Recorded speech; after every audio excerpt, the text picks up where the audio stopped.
So I just came outside, and there's always something outside when I come out, and this time it's the landlord.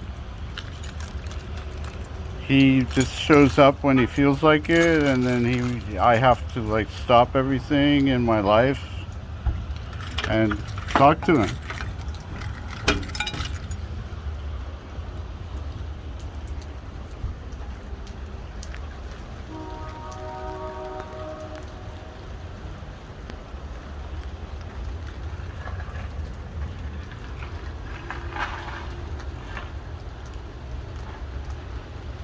It's really strange, like he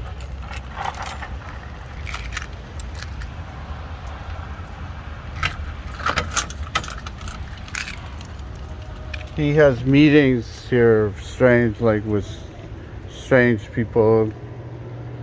I don't really pay much attention, but they meet here in their cars, and then one of them goes in his car, and then they drive away, and then it's really weird. Like I'll come out, or I'll look up and look out the window here, and he'll be driving by slowly in his car, and it's like he doesn't stop here, which is, I don't know, I guess he's just checking his place to make sure it's like didn't burn down or something.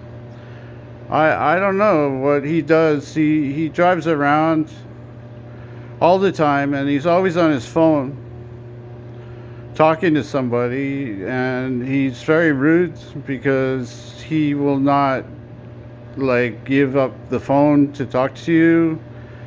He won't turn it off. He just keeps going. So it's more important, the matter on his phone, than to deal with the tenant. But I've had some history with him.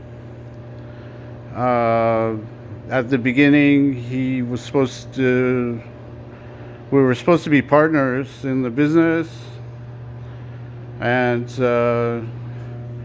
this cold table here, this refrigerated table was here, and a few other things, this table,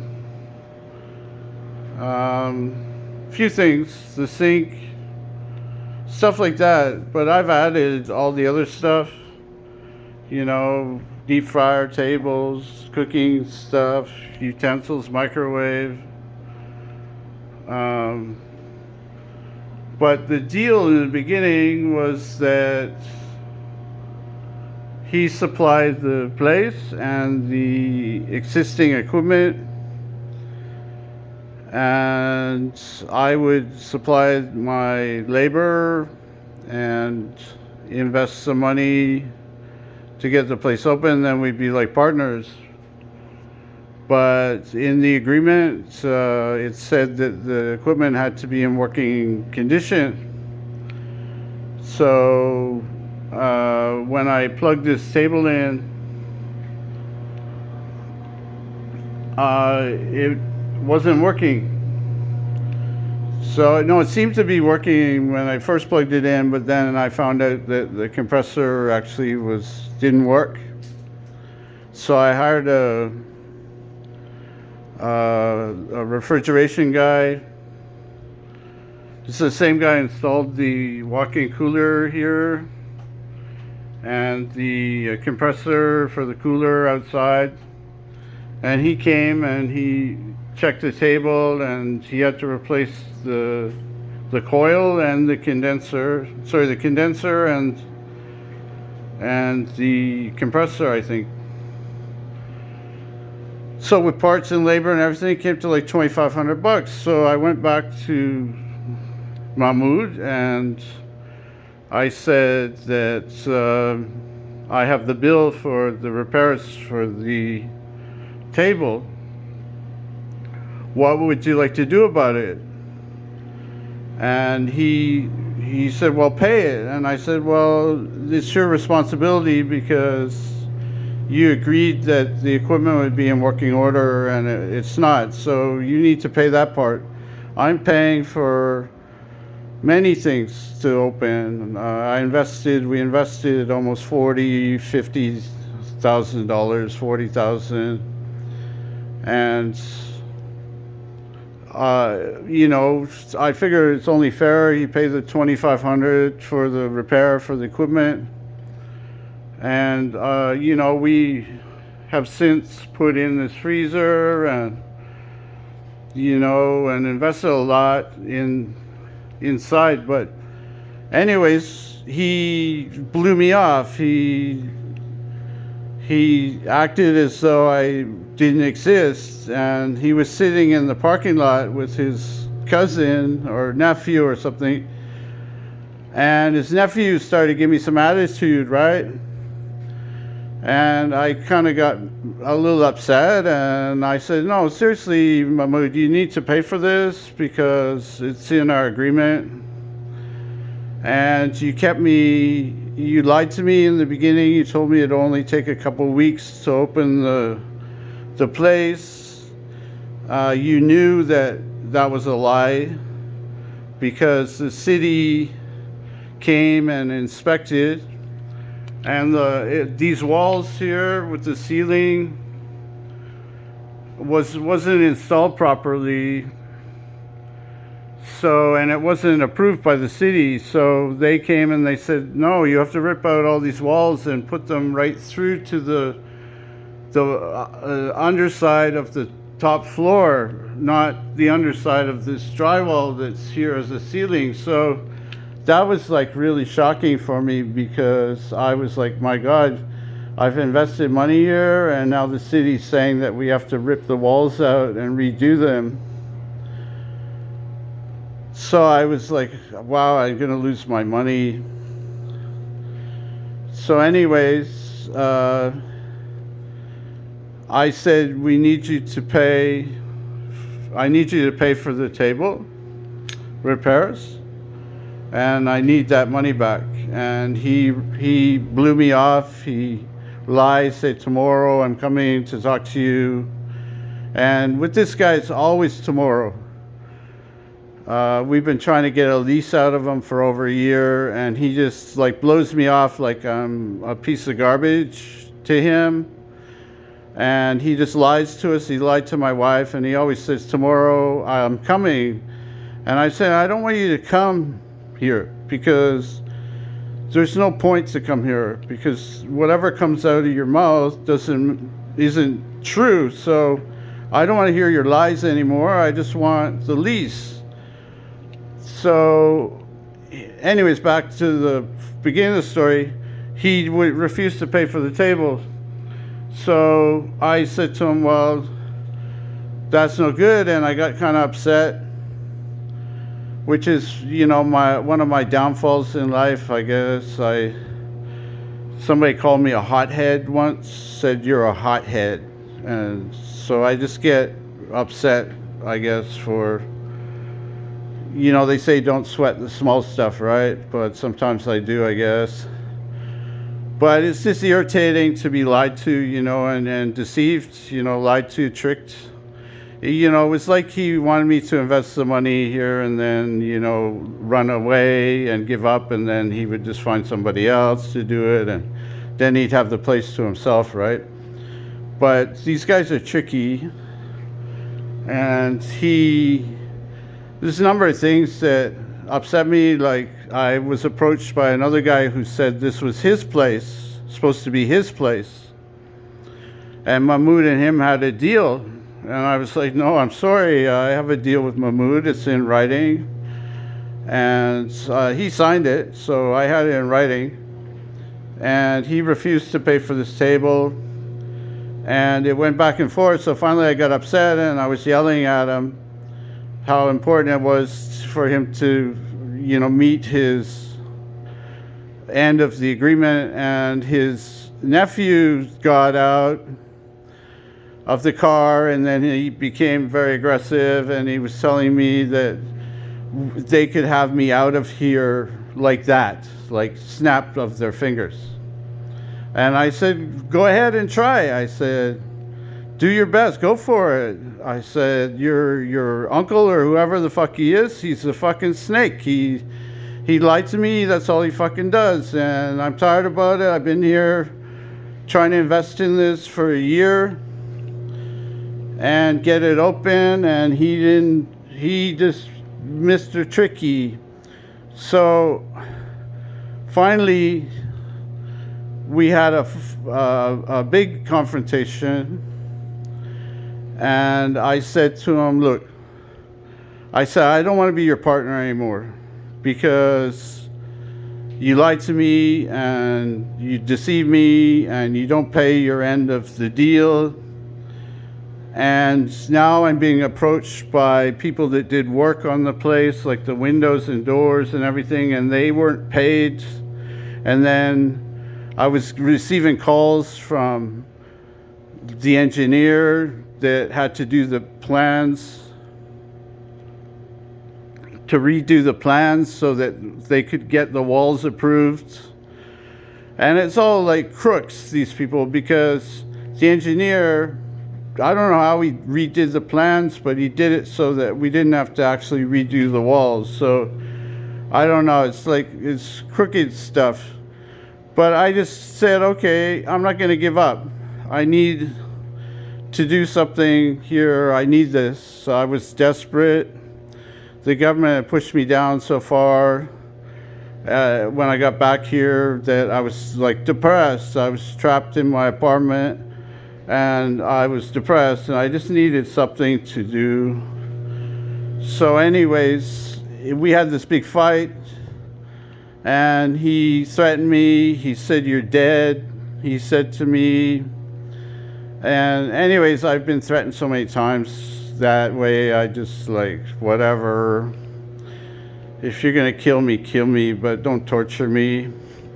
So anyways, we fell out and I said that it's better that you bring me a lease and I become your tenant here, because I don't want to have nothing to do with you in business, because you just lie and you don't pay your bills and you don't pay your suppliers, you don't pay your engineer.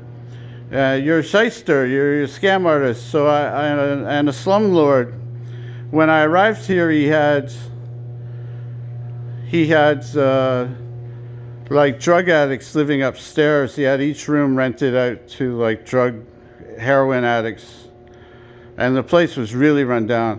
So if it wasn't for me, this place would still be like that. Like I came in and I started the business and I forced him to get rid of the old cars in the parking, and there's always a push with this guy, always a push. Anyways, 3 years later, our lease came up for renewal, and he brushed me off again. He don't respond to my text messages, and they were polite. I wasn't threatening him. I just like, hey, we need our lease, right? So this went on for over a year, and every time he talked to me, he said, tomorrow. I'm coming tomorrow. And I said, I don't need you to come. I just need the lease. Then he would just show up here. And he would stand there like he was my boss or some sort of special guy. He dresses up like he's going to the disco. And he wears these clothes and he drives around in his car all day talking on his phone. And he thinks he's a big shot, I guess, but he treats me like garbage, and I just got really mad at him, and I became really frustrated that he didn't bring me the lease, because now we're here with no lease, and it doesn't give me any sort of stability. And I invested further in here. We put in this hood vent here, and we put the stove.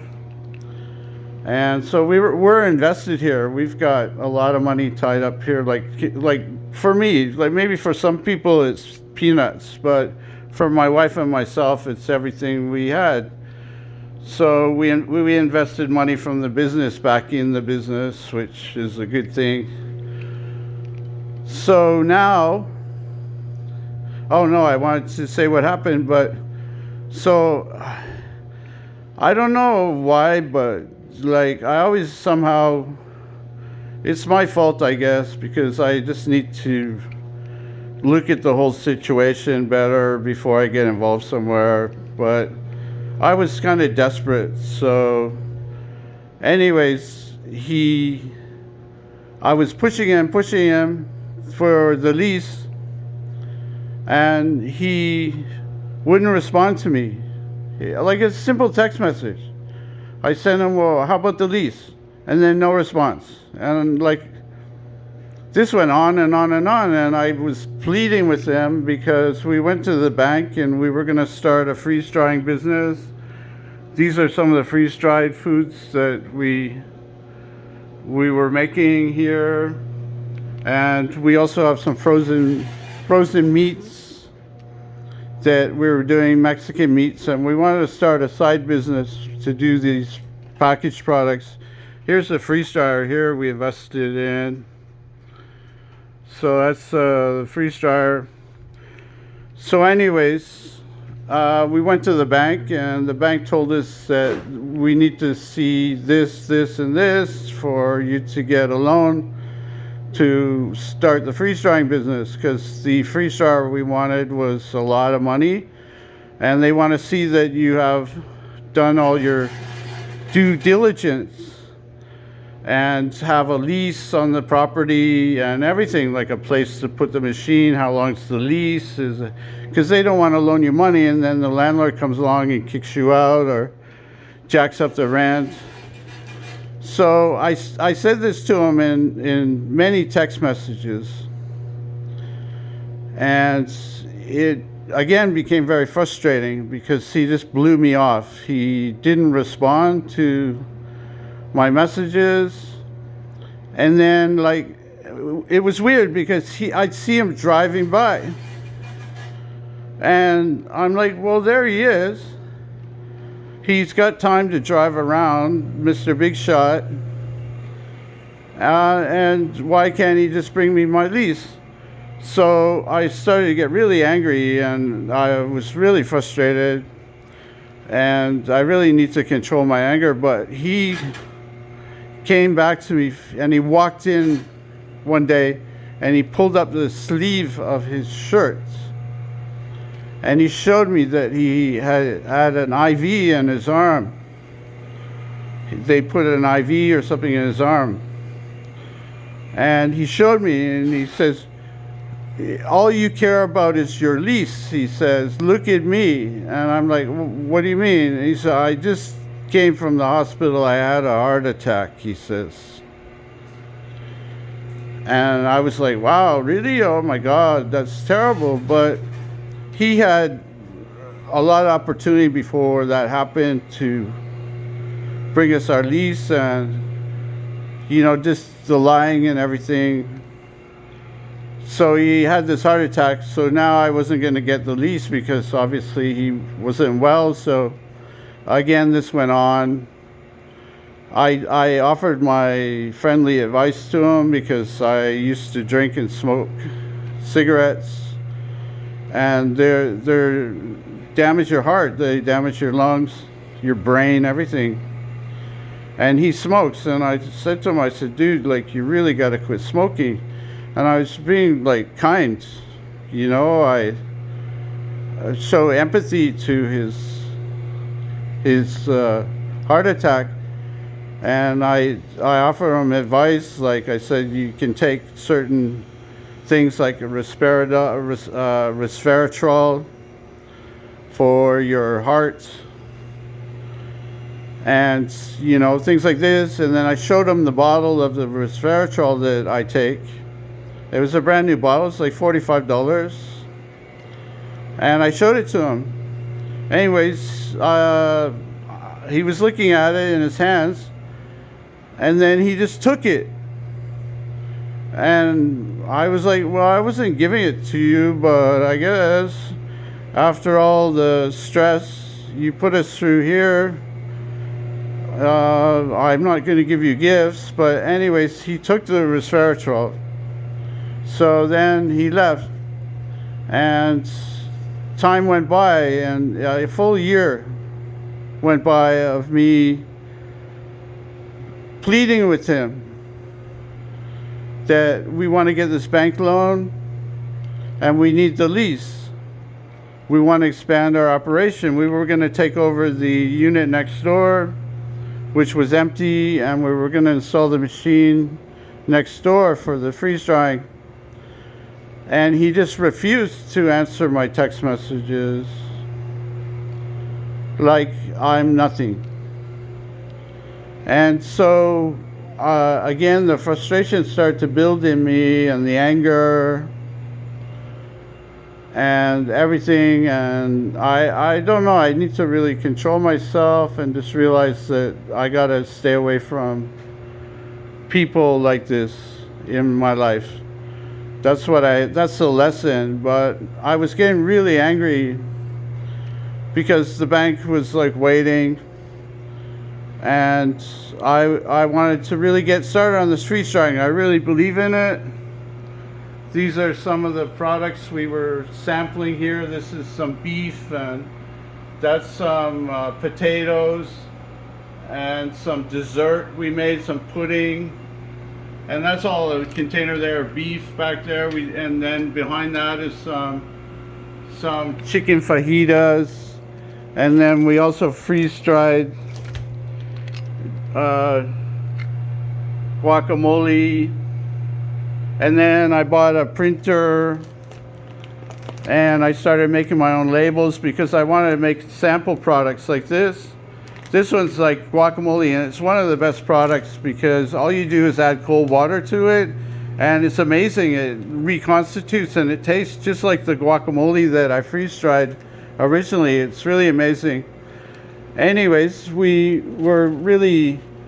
was really excited to go ahead with this project, and and do it. And the pandemic was going, and people were hoarding food, and I just thought this is a project for the future. You could create these meals, and these meals stay on the shelf for a long time. Some people claim 25 years. So I'm thinking this is like an investment in my future, because the more I freeze dry, the more food I'm going to have in the future, and things are getting expensive. Food's getting expensive. And we wrote a business plan, which took a long time, and we presented to the bank. But anyways, he refused to bring the lease, and he continued to blow me off, and I would see him driving by, and it became frustrating again.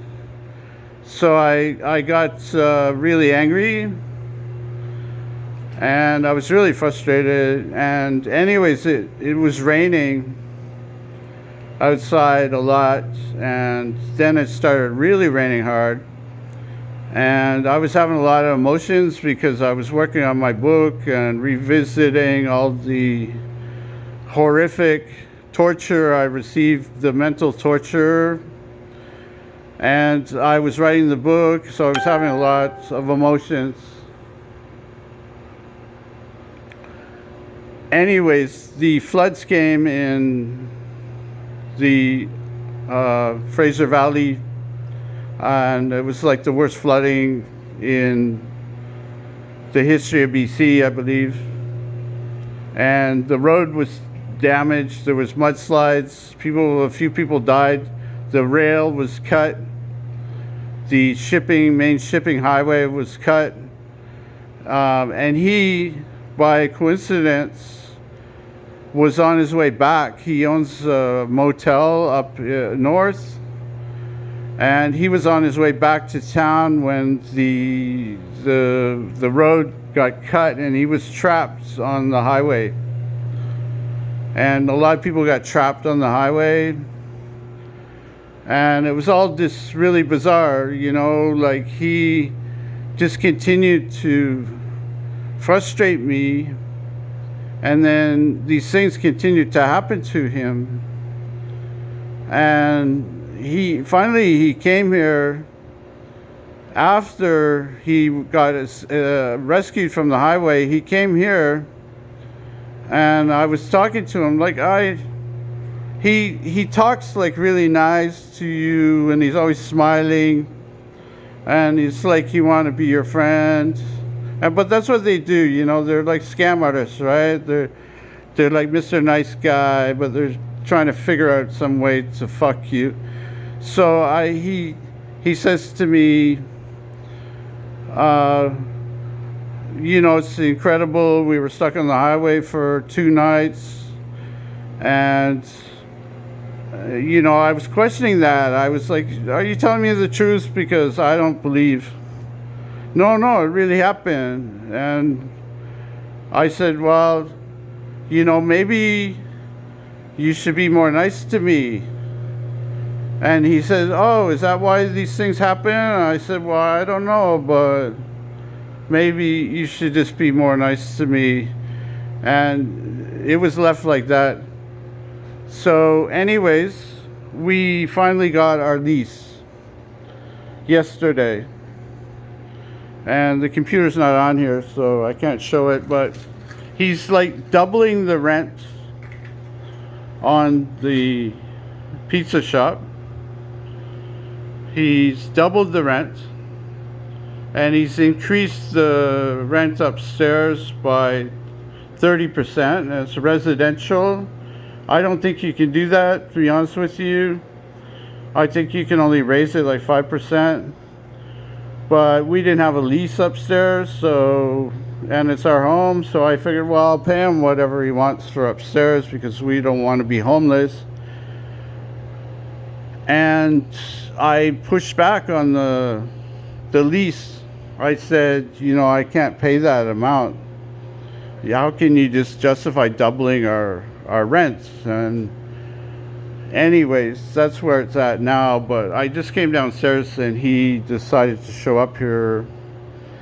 And he always says that he shows up and he just sits in his car and he's looking at his phone. And I was thinking, well, is he like one of the fucking seers? Is he part of this conspiracy? Is he reading my mind? And then I think, well, no, I can't function if I think that that's what's going on, because it makes me crazy.